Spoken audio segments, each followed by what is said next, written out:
So hello again to everyone after the weekend. I'm back and I'm ready to tell you about what happened. More particularly, I'm going to tell you about one thing that happened this weekend because it's the one that matters probably to you. So this weekend I went to what's called an onsen here in Japan, which we would refer to as a hot spring.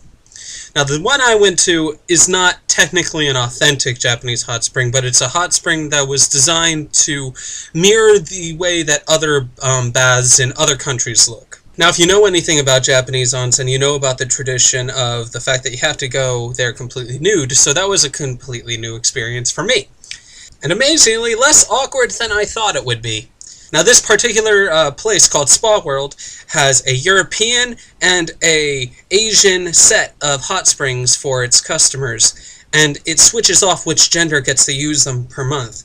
This month is currently the time for men to use the European onsen. And I was a little disappointed when I first heard this from my friends because I'm in Japan. I thought I would get to experience the Japanese-style onsen. But then I looked at the European onsen and I felt a lot better about it. All of them are gorgeous. Like, I can't say anything else really to describe them besides the fact that they were all masterfully crafted and beautiful to behold. They did a fantastic job of trying to mirror the settings that they were attempting to copy, and they were amazing just to be in. My favorite one to look at was the Roman one, which was based on the Roman baths, and it actually had like urns set up full of water to dip a cup into and then wash yourself off with, like they would have had in a Roman bath, except it would have been filled with oil. So a little different. Now there were different areas. There was the Finland area, which was cold baths, which we saved for last. There was Spain, which was hot baths with a waterfall. And there was Greece, which had a herbal bath, which was essentially like bathing in tea, and I think my favorite to actually be in. And there were several forms of sauna, the most interesting of which probably being the salt sauna, because you would cover your body in salt, and then you would sit in the hot room, and you would feel the salt on your body transitioning from being a solid to a liquid as you sweat. And that was a really interesting experience just because you definitely felt your skin's texture changing as this happened. But it was also probably the hardest to endure because you felt every single tiny cut you ever had on your body not being very happy with you at the moment.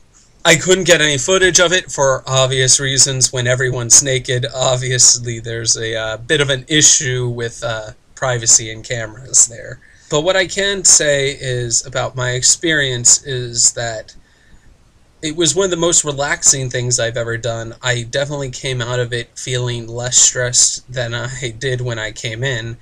And it got me thinking about a lot of things, particularly when I was laying on one of the rock beds. We had a little rock pillow and I almost fell asleep. But I was looking around at the scenery in this area, which was called Atlantis because of there being fish to view.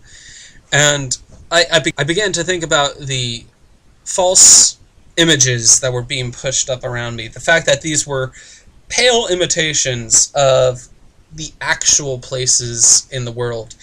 And wondering how to think about it. In general, I was thinking about thinking, and that proves I'm a philosophy major right there. The main thing I was considering is whether or not this should be considered a good thing, in that it allows people to experience a location that they might not be able to actually get to during their lives. Or is it a bad thing? Is it the cheapening of these real-world locations through commercialism? I can't honestly say I came to an answer, because I honestly was blown away by the portrayal of these hot springs, and I was just, I felt immersed in the environment that they created, even knowing it was false. But at the exact same time, there was always this nagging thought at the back of my head that these statues are made of plaster, or that this is probably not how an actual bath of this style works in the country of its origin. But I don't know.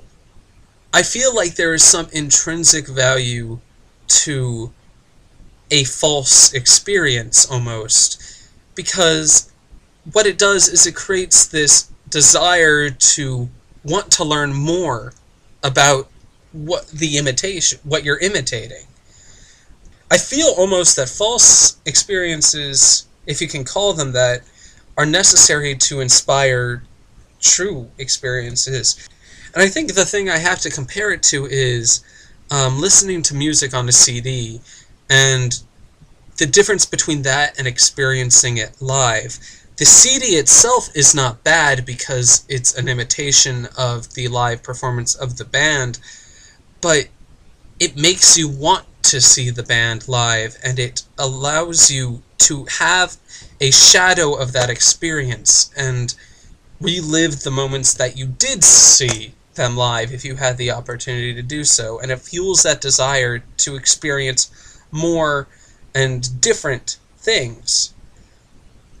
And that's what I thought about while I was naked in a hot water bath. I hope you enjoyed this video. I hope you have a good day. If you have questions or comments, put them down below. I'll put a link to the spa I went to in the doobly-doo. And yeah, have a good day.